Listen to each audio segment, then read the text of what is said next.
Fantastic, Michelle. That's so cool, and it's great to hear that success story. I think it gives a lot of those out there in the audience some hope about what's possible if you kind of go all in on this approach to virtual.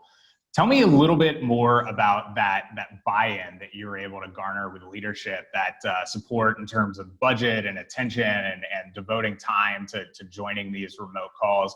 Talk to me about a little bit of maybe some less obvious or non-traditional things that you're doing to market the program offering and getting it in front of the right attention.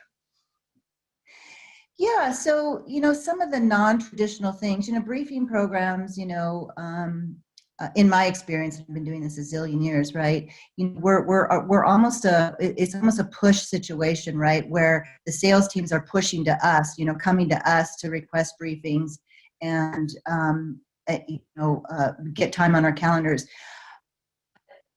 Ever since I've been at Nutanix, going on 5 years now, I have taken, I guess, a non-traditional EBC approach, and maybe some programs are doing this, but I just interlocked into every single solitary sales motion there is at Nutanix.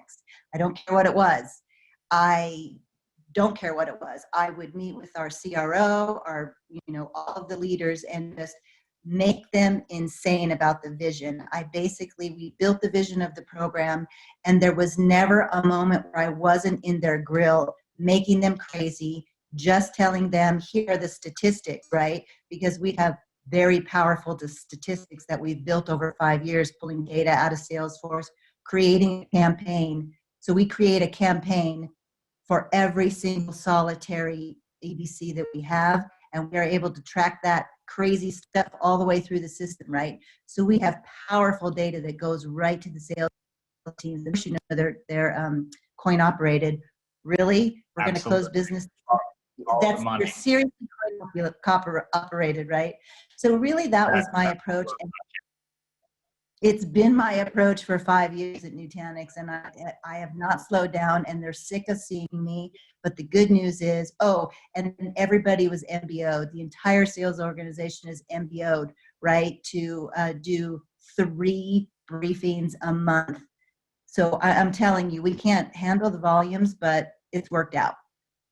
It's a great problem to have. Michelle, thanks so much for joining us. That's great stuff. Just to kind of tie that up, I would say that some key things that I've learned from Michelle over the years, that attitude of not taking no for an answer. I love that. And really just marketing your program.